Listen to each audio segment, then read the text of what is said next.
So you're welcome here. You're welcome here, whoever you are, however you self-identify, whatever letters you put behind your name or in front of your name, whatever way that you understand yourself, whatever ethnicity you are part of, whatever political party you're part of, whatever nation or country, we welcome you here to this wonderful time together. To perhaps get some better ideas, to get some change that would come for you and begin to really show up in your life in ways that can make a difference.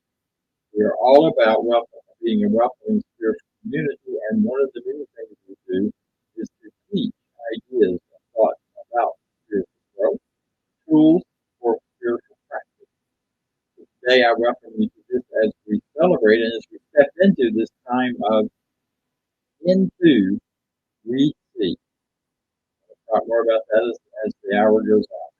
I would like to invite you, if you would, at this point, to take a moment and share us. If you're watching on YouTube, if you're watching on Facebook, wherever you are. Also, let us know you're here by answering by speaking up in the chat. Send me quite a message to those who are watching along with you.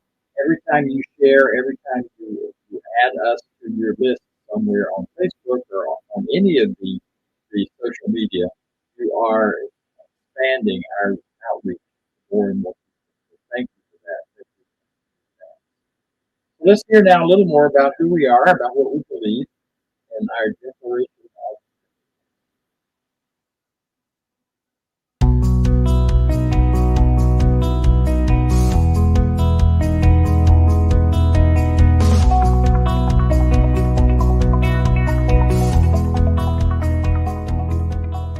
I believe I believe I believe in one God, one absolute power and first cause to all things. I believe that this power is perfect love and creates out of a desire to express love. I believe all thought is creative, and how I choose to think creates my personal experience. I believe in the unity of all life and the immortality of the individual soul, forever unfolding. I believe I believe in the eternal goodness, the eternal goodness of God, the eternal loving kindness, and the eternal givingness of God to all. And so it is. and so it is. And so it is.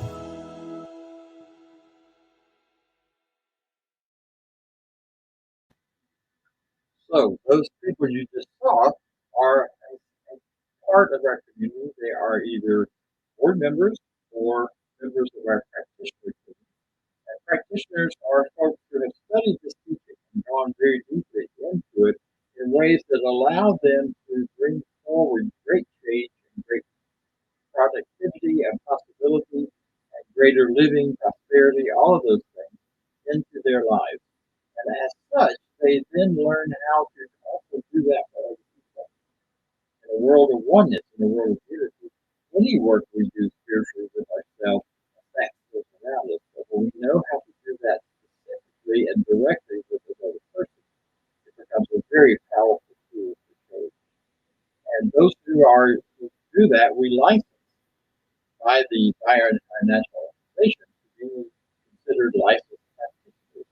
And with that, they know how to work with people if you're interested in finding out more about that or working with the practitioner issue that you may be struggling with, then please don't hesitate to reach out to our website, org, or contact me or contact everyone in the So I would invite you then to get ready for a real treat today.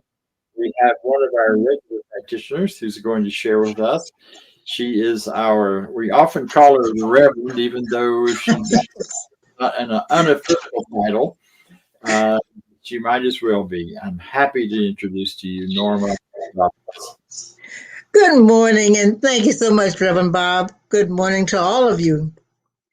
I thank everyone for taking the time to be with us today.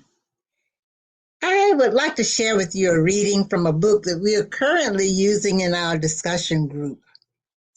The book, 365 Days of Richer Living, is a book that I truly love. And the message today that I'm taking is, what I give to my world, I receive from my world. The message says, The universe is not to blame for our success or our failure.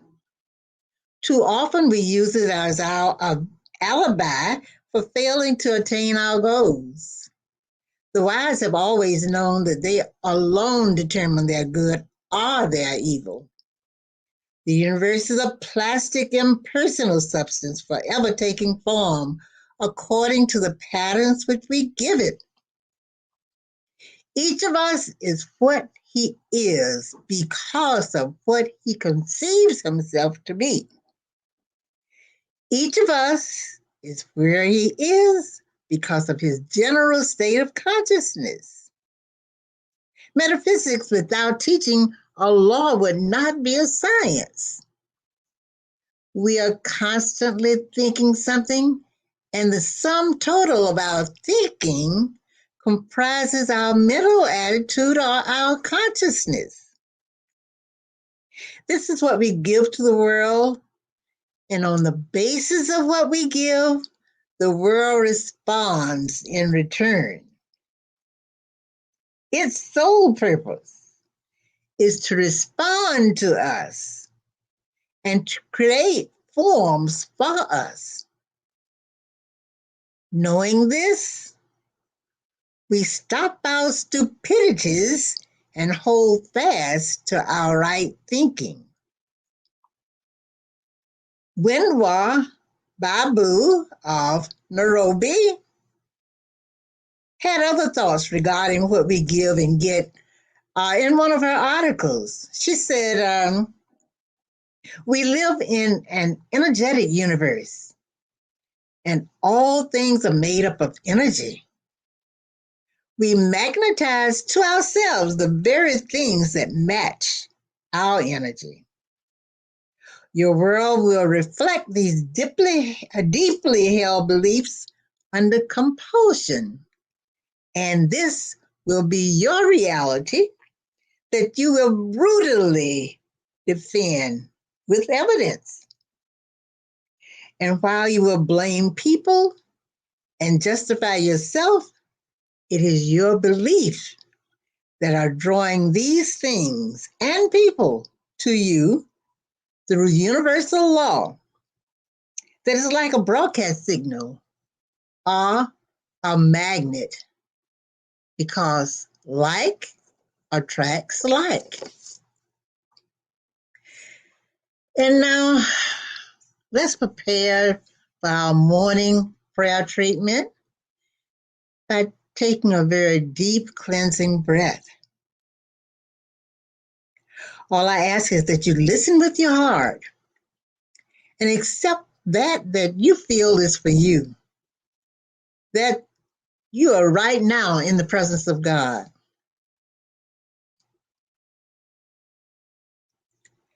I know and I know that I know that God is all there is. It is the very essence of everything seen and unseen. I know there is but one life, one universal mind, one wisdom, one intelligence operating in me, through me, as me. As I focus my attention on spirit, I know within me is a loving, all-providing presence that is stronger and greater than anything that faces me in my physical or my emotional world. I right now stop blaming the conditions of my world and the people around me for my failure to demonstrate truth. I look squarely and frankly at myself and see that which no other man can ever know about me. And that's my real thinking, my inner thinking. That's what I believe. To every negative in my consciousness, I say, be gone, go away, leave me. You have no part of me. You never did have and you never will have any part of me, because I am a spiritual expression of life. And I am now determined to offer to my world only that which is true of God and of God's creation. All else is dissolved and gone. The Lord is with me. His mind indwells me, and his plans for me is now in full action, establishing me in peace, success, and permanent health. I cooperate fully with God today and declare perfect health is mine. Absolute abundant wealth is mine. Positively loving personal relationships are mine.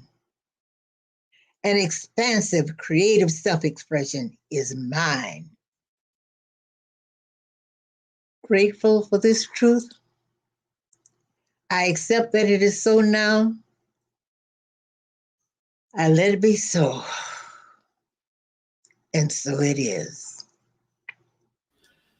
Wow. Into We See is the title today. And there are a lot of ways to emphasize that. Into we see, or into we see, or into we see. And we're going to kind of roll with each of those three without necessarily coming back to that specific as we go forward.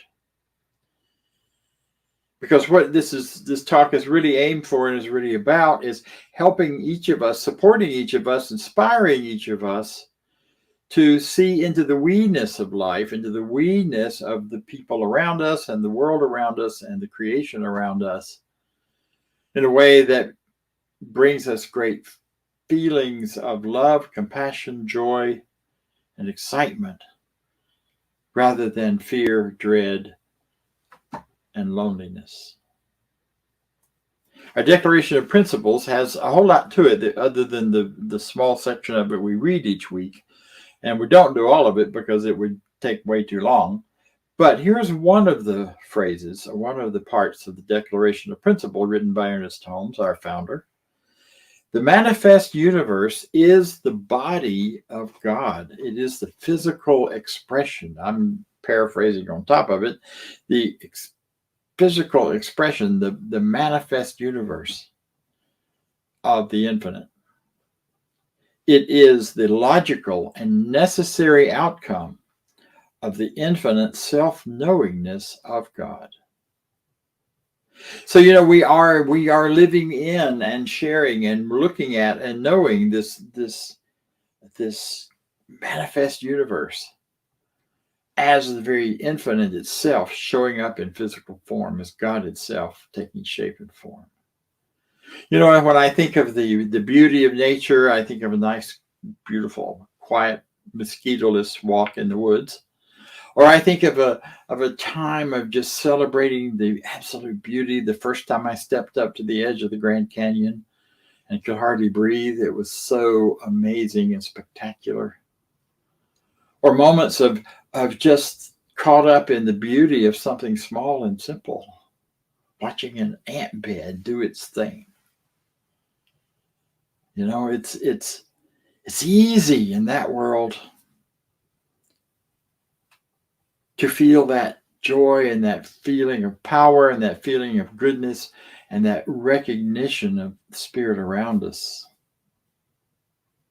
It's a little harder, however, with people. Because people are also part of that manifest universe. They are spirit itself showing up. And that may be a little more difficult for some of us. And more difficult at certain times than others. Pictures of babies and children laughing and playing and having a great time are always inspiring, and we see the power of the infinite in that. We see the goodness of God and the goodness of life showing up, and it's rich and wonderful. However, you may not see it in other adults. And people who disagree with us, and people who are not being nice to us, or people we think are somehow doing something against us. And so I really think our entire planet right now is plagued with this false idea that has become a part of this culture and every culture, that somehow we are separate from each other, from the infinite, from life, and we have to do things to make that, to get rid of that separation, to bring something into our experience. And so we find a group of people that we feel connected to, and we glom onto it, and we hold on to it, and we attack anything that looks like it might be threatening it, because if we lose that group, then we're back to feeling alone and separate. And that's happening, and people are doing it right and left, doing horrible things to each other in the name of maintaining their community or their group or their particular part. So today, in seeing into the we, in looking into the we-ness, and recognizing that, we want to do some things to move past that thinking.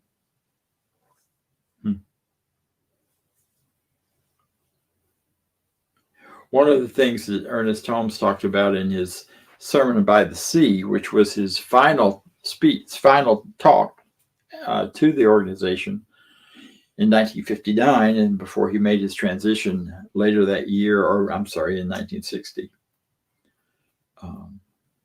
It said this: the great man, or in this case, I'm going to substitute one, the great one, man, woman, all beings, is one who is in the midst of the crowd, can keep with perfect simplicity the independence of the one's solitude. It is not in the mountains or the temple in Jerusalem or on Facebook or YouTube or anywhere else. It is in your own heart, our own consciousness, our own being, where that truth and that solitude reigns, where we live 24 hours a day, awake or asleep. That eternal state of the infinite comes to us. It is within our own consciousness, in the oneness, that the eternal comes to us and lives within us, and makes every person realize the possibility that, or possibly realize, that we are each some part of the essence of God. Not as a fragment broken apart, but the essence of the infinite in its totality. Wow. So that means that it is present in its fullness in me. It is present in its fullness in you. It is present in the fullness of the person who pulled out in front of you in traffic yesterday, or the person who yelled at you because they didn't like something you did, or the person who was rude to you or unkind or attacked you, or any of those other more horrible expressions. That infinite is still present within them. So what I want to talk about today are some ways and tools in which we can rise to our own spiritual truth and recognition that as the infinite personified, we are each have the opportunity and the power and the tools and the ability to reach across whatever divide there seems to be, with compassion, with love, with a sense of self-preservation and solidarity, as he calls it, that individual solitude, that without shaking any of our inner selves or our faith or our peace or our harmony, there are ways for us to reach across and experience, if there seems to be a reaching across, and experience that there is no gap, seeing into the we, into we see.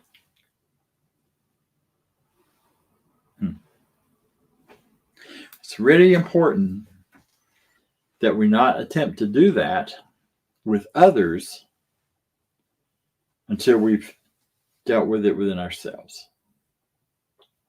I cannot do outside of me what I had not already created the experience of within me. And if I try to, I can try and I can do it, and that can be a great choice, but it's not going to go as well, because then my whole inner self is going to be, what I'm going to do is I reach out to other people. I'm going to find that reflection of my own divisiveness and division in others. So we don't always make the best choices in reaching across the divide. So as you think about that, I want to offer you some tools, some very powerful and meaningful and real and active tools, spiritual tools, to address this very physical, present experience that most of us are going through one way or another. The first one I want to offer you is the Namaste. It's a phrase from the Hindu. It's a phrase from the Sanskrit, and our limited English translation of it is, the God in me honors the God in you. The Spirit in me honors the Spirit in you. And it's usually said with a moment of quiet and reverence.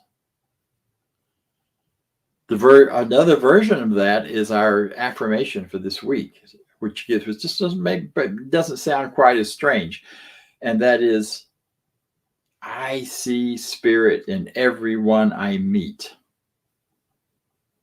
And I will affirm that this week again and again and again. And I'm inviting you, as a result of this talk and as we move into your week, to continue to do that.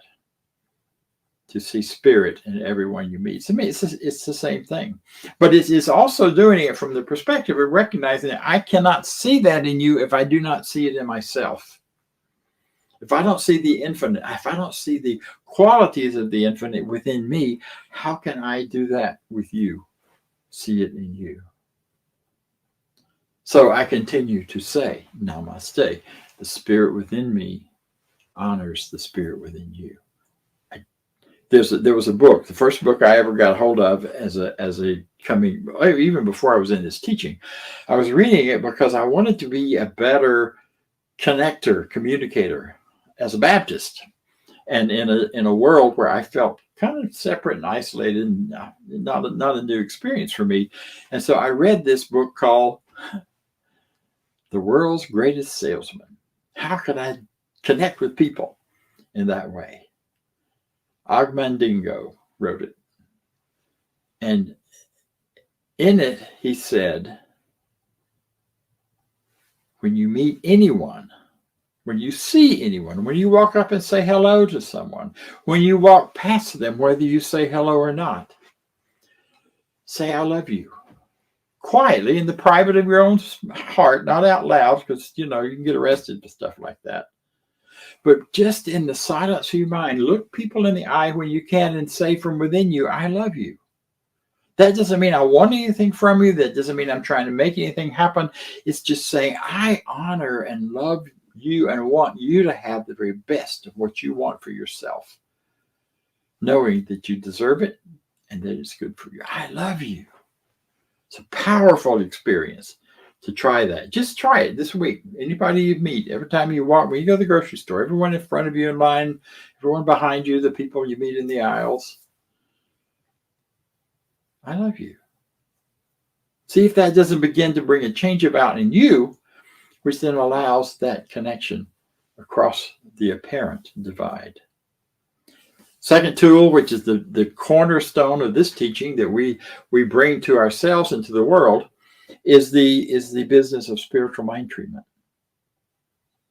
We often shorten that and call it treatment, and we also sometimes call it affirmative prayer. We call it other things, but a spiritual mind treatment is a very specific process of talking to ourselves, knowing that when we talk to ourselves, we're talking to the infinite because it's present within us. And so we do a treatment. We first establish ourselves in the idea of the biggest possible view of God that we can come up with. Then we recognize ourselves as part of it, and then we name the good that we see. Peace, harmony, love, joy, prosperity, health, all those things. And we declare it. And if there are any ideas to the contrary, we push those aside, as Norma did so beautifully, and just done with it. Get away from me. Or just turn away from it and let it dissolve and go away. Spiritual mind treatment then leads on to the natural result of that, which is to be into gratitude. Grateful for the shift I'm already feeling inside of me. Thank you and amen. So it is. Enough. And as we do that, and we do that repeatedly for ourselves and those we see as other, those we see as across the divide, that appearance of the divide simply dissolves and disappears. The very fact that you see these people, that you experience these people, means they're not divided from you. They are right here in your experience, right here in your seeing, right here in your actions and opportunities and the way you respond to them. Years ago, when I was getting some counseling, and I was talking a lot about a relationship from many years before that I was still angry about. And finally, one day, my therapist said, you're just holding on to this person for all you can do. And I'm like, what do you mean I'm holding on to them? Well, because you're staying angry. Angry means they're still connected. You're still connected to them. They are still operative in their relationship with you, inside of you, and they may have just gone on to their own world and their own life. So when we shift that, then we can release and begin to let go of all of that. Another great tool for moving on and moving forward and moving beyond this appearance of the divide is forgiveness. Forgiveness. Forgiveness is a very powerful tool, especially when we do it in ways that we can really own and identify. And it's not forgiveness that says, I forgive you. My sister and I used to have to forgive each other before the day was out. And if we'd been having a fight, our parents would make us stand and look at each other and say, I forgive you. And we'd say it, but we didn't necessarily believe it or think it. And one of the ways around that for me was crossing my fingers behind my back, because then I could get away with that, I thought. But what I wasn't getting away with was the leftover results of that non-forgiveness place in me, as me, making a difference in my life, whether it did hers or not. We long since passed that in that relationship. Forgiveness. Forgiveness is also part of another process we teach called fear to faith. How wonderful to move from things we are afraid of to things we have faith about. You think about fear to faith and you think about what is it that has people feeling so divided? And fear is a big part of it. I'm afraid if I accept ideas outside of mine that my own connections will begin to dissolve and fall apart.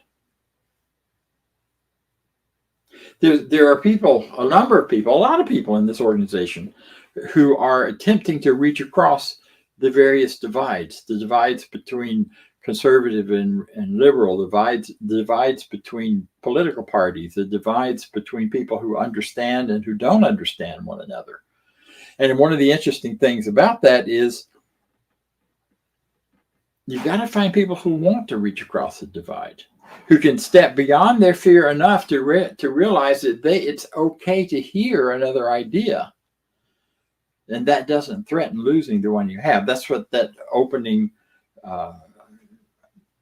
thing from Dr. Holmes, that opening quote from Holmes is all about, where he says, standing in the solidity of your own solidarity, your own solitude, holding your spiritual truths as yours and knowing that you can communicate easily with others without a problem.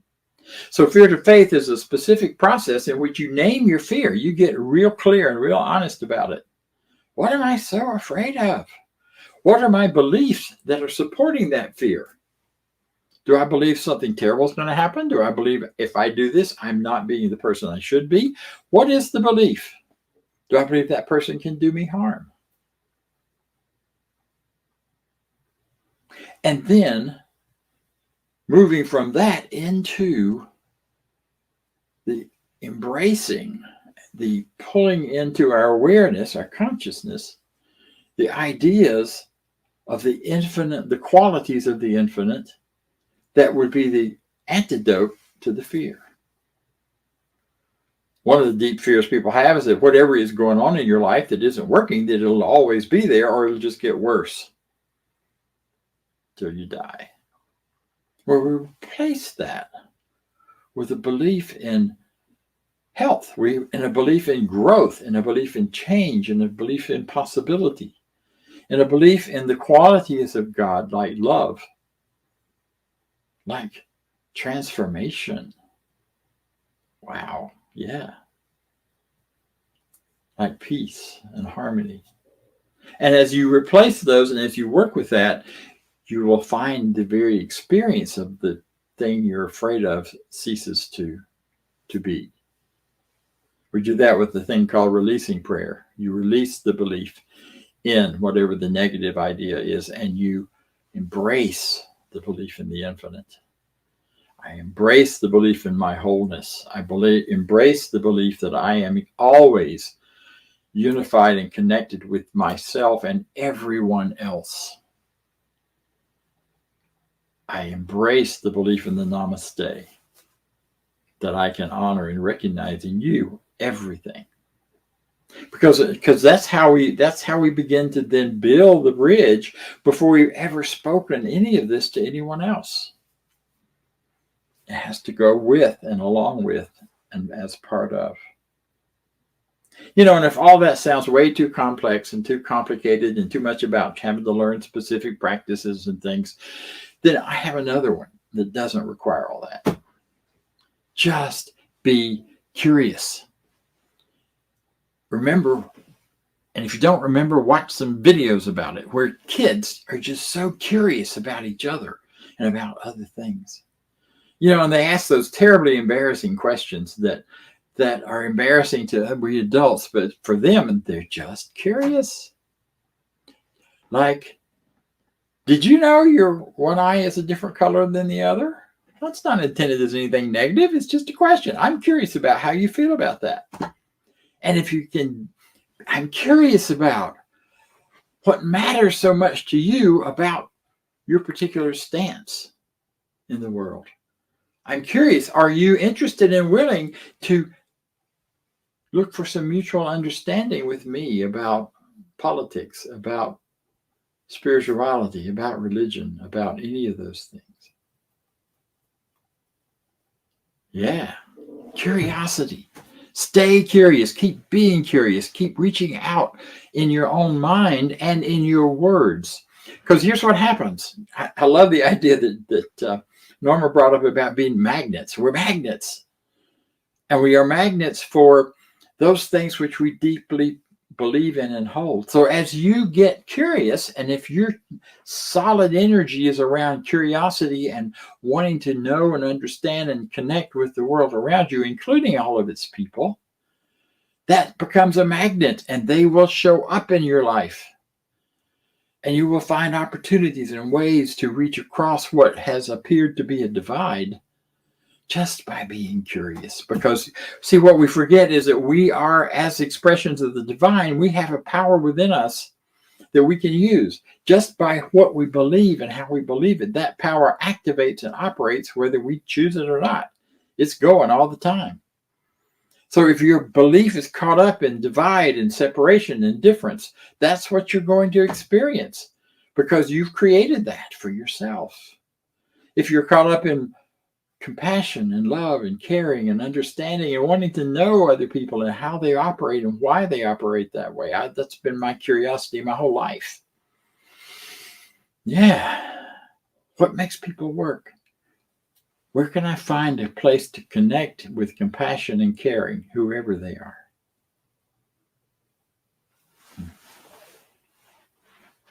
A few years ago, I was traveling in a state I will not name, other than to tell you is here in the Deep South. And as I was driving, I was hungry, looking for a place to stop and eat. And the best way to find the best restaurants when you're driving is where are all the pickup trucks, at least if you're wanting Southern food like I was.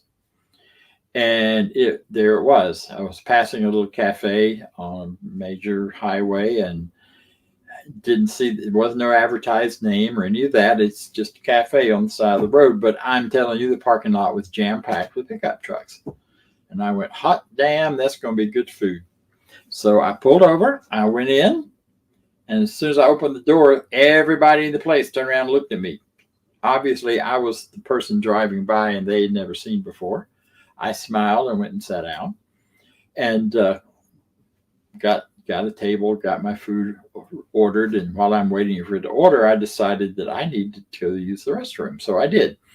And it flashed through my mind when everyone was staring at me at the door, you know, what am I wearing? Oh, I had on my T-shirt that I had picked up at an LGBT conference that said, "We the people" means everyone. And I suddenly felt a little nervous about that. I mean, it didn't say anything about it. It didn't have any rainbows or say anything about LGBT, but it just said, "We the people" means everyone. And so as I went to the restroom, I noticed this table. It was a table of about 10 guys, my age, some older, all dressed in veterans kinds of things, in caps and clothing that said, "We are a part of a veterans group that's here having breakfast together or late lunch." Yes. So I walked by and I saw them all looking at me and I thought, uh-oh. I went to the bathroom and my other consciousness kicked in for a second. Then I realized we're all just here to eat. There's no harm can be done to me or anybody else by my being here. And as I walked out and walked past that table, the guy on the end grabbed my arm. And I hesitated for a moment, and then he said, "Thank you." And he began to tear up. And a couple of the other guys were nodding and saying yes. And so I stopped and said, "What do you mean?" And he said, "Thank you for that shirt. We the people means everyone. That means us too. And we are so honored and appreciative of you wearing that." I chose not to tell them where they came from. But you know what happened? As they teared up, I teared up, and there was a moment there of connection and appreciation and compassion. These men who had been through giving what to them was the ultimate sacrifice, what could have been, and what was a horrible experience to go through as a veteran in any war at any time. But they did it out of a belief in compassion and the belief in the greater good. And I just had a moment with them standing there. And then I walked onto my seat and the food came out, and sure enough, it was as good as I thought it would be. I left, they left, never saw them or heard from them again. Didn't matter, because in that moment of connection, there was no divide.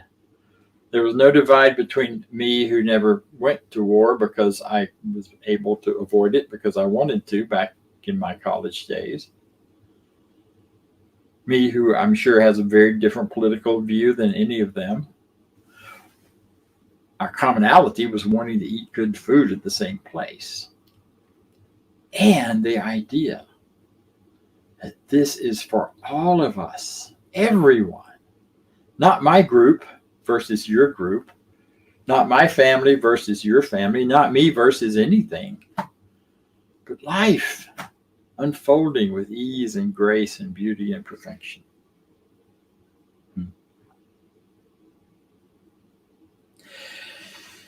So I'll close with another of our statements from our national organization, which is part of our vision for the whole, the vision for the whole. And that is, we envision a world in which we live and grow as one global family with respect and honor the interconnectedness of all life. A world where this kinship with all life prospers and connects through the guidance of spiritual wisdom and experience. Through the guidance of our own spiritual wisdom and experience. Mind guidance called me to stop at that place because I knew food would be good. And the rest was just a gift. See, you deserve the very best. You deserve to be in that connected world of oneness because you're wonderful. So am I. And so it is. Thank you.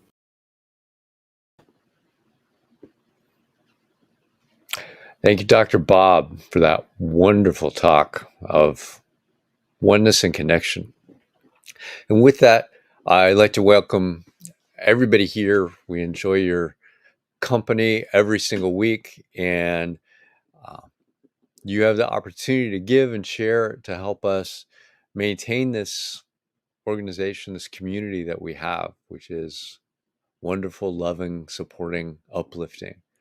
So on the screen, you'll see the QR code you can go to, or our website, www.cslmidtown.org/donate. It'll take you directly to the donation site, and you can give there and keep this opportunity going. And if you will, say with me our affirmation for prosperity. I live in a universe of abundance. As I freely and joyfully give, I join in the divine flow, and all that I share with life returns to me multiplied abundantly. And so it is. Now, back to Dr. Bob for some announcements. Yes, abundant life and abundance. So I'm here to say you're coming up on the end of the year. If you need a place to put some money, we're happy to help. Love to have you. Love sharing with us. Contributing to this center allows us to continue to these broadcasts, continue to expand our reach in terms of our social media and other forms of outreach. So please consider doing that. I'll be offering a class in January. Keep that in mind. It'll be happening on Wednesday nights, and it will be a class on prosperity. So thank you so much. Now, I'd like to invite you to join me in our closing, and it's on the screen. I leave this place now knowing something better than I knew before. I go forth into the world with a heart full of love and a mind full of good sense. I look at the world in a greater way, knowing that I have within me everything I need to create the life I desire. I give thanks for this understanding, and I am grateful for the spirit of life that lives through me. And so it is. Thank you all. See you next week.